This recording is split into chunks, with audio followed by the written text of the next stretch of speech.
Hello, awakened faces, unawakened faces, and the unaware. I'm up on a late night, uh, but I'm assembling my mind. I really wanted to do this because with Facebook, I took this as what it is. It's a book. It's like your own book. You just your whole. You can put your whole story on it. You can lock it and put it in the kind of way where you want it. You can carry it just like your own journal.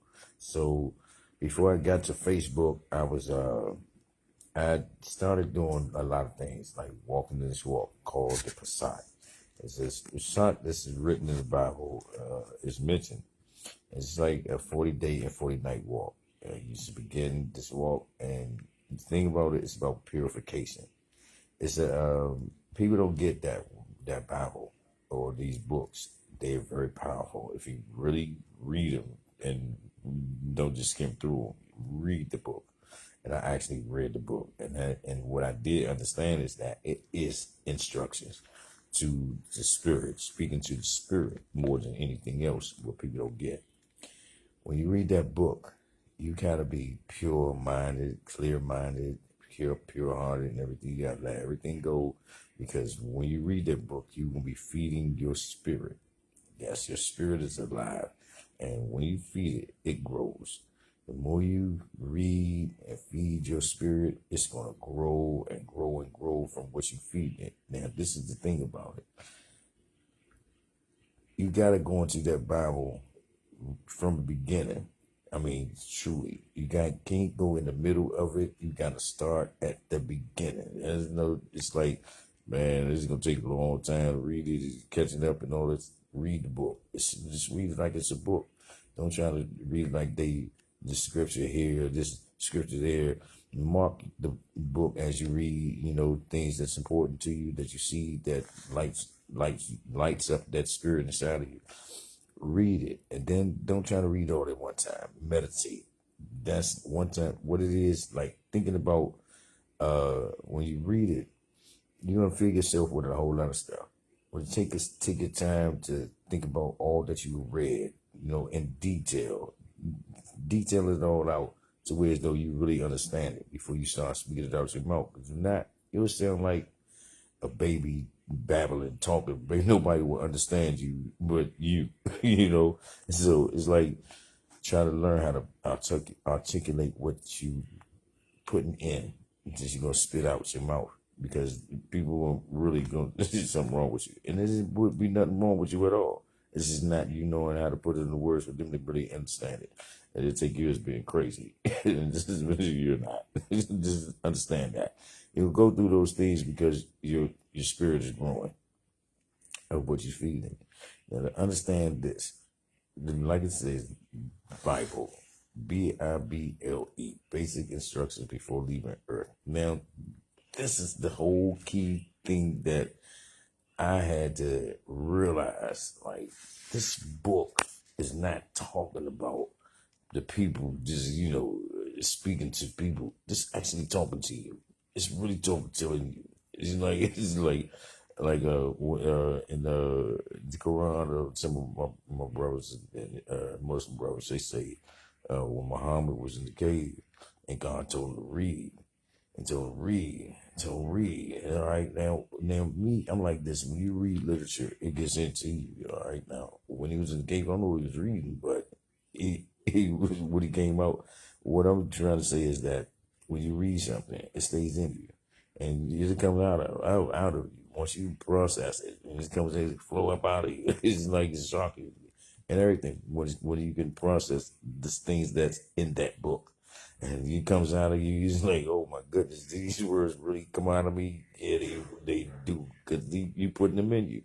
So that's what it's about. Feed yourself the power, the words that's within that book. Become the book. And that's what I did. I walked the walk. And I didn't stop for nothing. I took everything, what everybody's saying, everything. It's just like, y'all just don't see what I see.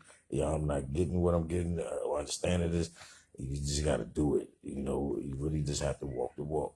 Now, going through this walk, the first 40 days, it is rough because the first thing you have to do is actually go through a baptism if you haven't been baptized before. Now, I was baptized already before I took this walk, years before I took it. So when I went to take it, I didn't have to go to church or to get baptized in the water and then start this walk. Mostly when you're young, it's best to do it because you have to give up everything. You have to let go everything, everybody, your family, everybody. You got to give up everything. And this, you need to start this walk at least like 13 to 14 years old, like most Christ. Yahshua, he did it. He's like 13. And me, I started like 14. And, so we started early in it. So we finished like kind of early. He finished like early because he went straight through. Me, I started early and I stopped. But I had to go back. And then I had to go back to the whole thing and then all over. So it was like 12 years of my life that I had to go back to redo this whole thing. Then I started and I stopped and I made up 21. But at 40, I went back to it. I stopped and I went back.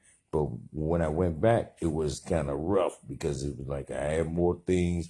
At this time, I had children, jewelry, clothes, everything, cars, jobs. I had to let it all go. Wife had already passed away, so it was like, let everything else go. And it's like my kids gonna wind up leaving, going anyway. So what I got to really lose? So at this point in time, I really just didn't care, wanted to die. But in doing so, it's like God was at the same time, the spirit in me, this is not your time. You just got some things to do. Take a look. What's happening? This is you. So as I'm reading this book, I'm learning about the characters and all in there. And I'm like, who am I in this? Am I in this book? Who am I? Am I missing? Who are we as people? Who are we as these people? So as I'm reading this book, and I'm reading, understanding prophecies and many things. So when I understood the prophecy, I'm being able to see like things in the future. And I was already being able to do that even without reading the book. I was already being able to see the future. I was writing it a long time ago, writing songs. I stopped writing songs because I was able to see the future. Like, let me hold up and see if these things happen before I keep writing. Because somebody will say something wrong with you, something crazy.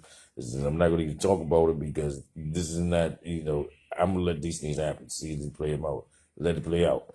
So things will happen. And I'm like, damn, I wrote this shit. I done wrote it about it. I hope I'm not writing this in the future. And so if I'm writing this and this thing's happening. So I stopped writing because these things was happening and I'm writing before they happen. So, oh, shucks. But it was like I was seeing things that was happening in the future. So by me seeing that, I saw me. So who I was in the future. Okay, who's you? And me taking this walk is like all these things that I'm reading about the one coming, and this walk that I'm taking is like, all right, this ain't like this you. Yeah, nah, it can't be. This is coincidence. But I'm learning really in the beginning before I get to this point. There's no such thing as a coincidence. All things are placed in motion for a reason. You just gotta play it out. Don't try to figure it out. So I'm playing it out. But I'm still looking at this like I'm not trying to figure it out. I'm playing it out. This is he's saying no such thing as coincidence. So this gotta be real. This gotta be me. No. I wanna come off. I wanna come off the path. But at this point in time, I'm so deep into this path, I can't go back. There's no way that 40 days was enough. My sister always would say, if I get heated about a situation, she with somebody, she was like, remember the 40 days, the 40 nights. You don't want to mess that up. And it's like, and I would think, and it's like, you know what, you're right, because that was rough going through that. And I'm like maybe 2-3 years into this walk. And this is still a long way to go. 12 years of this walk, but it's like 2-3 years in it. Oh man, you sit and 40 days. I gotta keep going forward. There's no going back and no stopping because it's like what you saw and you seen. You ain't got no choice. What did I see? I seen the world coming to an end. I'm like, oh my God. And then what I got to do with this? All right. Because if I don't do what I'm this walk, complete this, get to the end of it, well, we go see the revelations. And we in revelations. And everything is like, oh man, how can I, what can I do? I know this. You the king. No way. All right. Then God starts showing me all these things. All these spirits start showing me all these things. Everything that led up to me being the king, being that one. This is what is it? You did all these things. You did this. You this type of person. You always was this type of person. You did this and you failed. You got back up. You kept going. You kept this. All these things he was showing me. This what made you the king. Make you a king. But all right, the king. Well, what a king was. This is like DC. No. And this I knew it wasn't just DC. You know, like I'm thinking about just king of the city. No, but the power that I was gaining from reading this book and walking this walk and just staying true to it all. I was just no, this power you gain, this like more than like a country. Keep walking, son. You still thinking a little small here. Keep walking. And I kept walking. Just no. You becoming this one they call the Christ. The Christ. Yeah, whatever. That's the big corner. Yeah. Hey, can't nobody be that big on this planet. That's huge. I'm looking at how big God is, as I said in my walk, saying, and being able to see, well, you took everything that I've learned about God so far. Well, you place this universe as a man, and you know, and you place this universe and the earth. There's no way God to fit. It's that big, so but you becoming that big. How is that possible?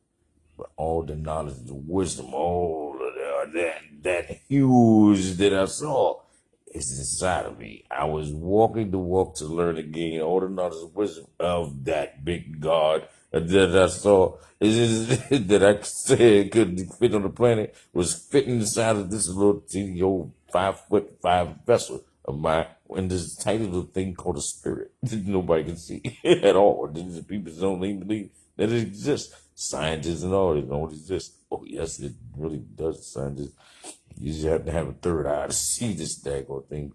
And y'all use a telescope, but it's not going to work at all. It's something you got to see it's in another dimension. Your being, so it's hard to see with the telescope.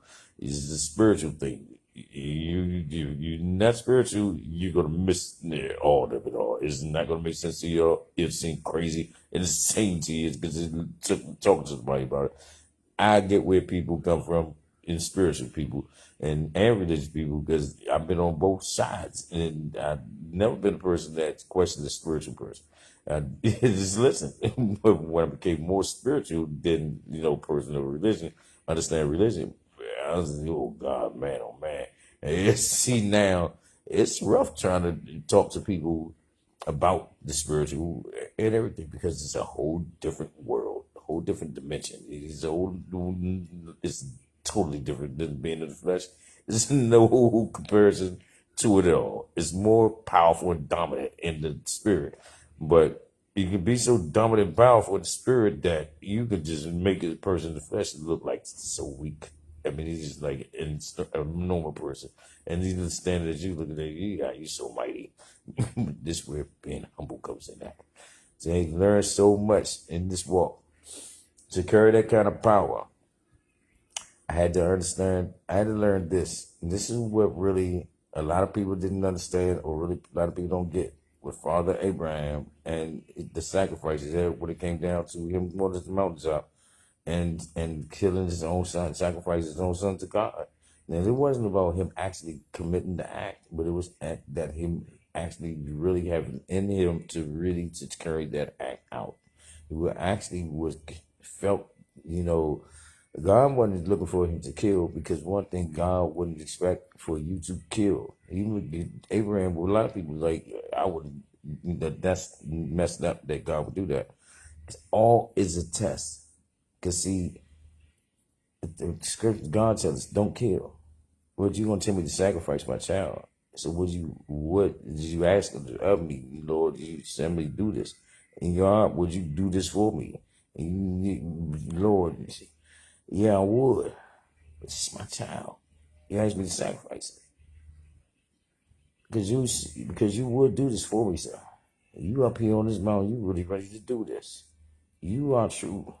Don't do that to your child. Because you know the rule is not to kill. But you showed that Abraham showed that he was willing to sacrifice his own child. Because this is the thing. Given this kind of power, I was asked that same thing. Would you sacrifice your firstborn child for God? And I was, Lord, I really got to think about that. But I was like, you know what?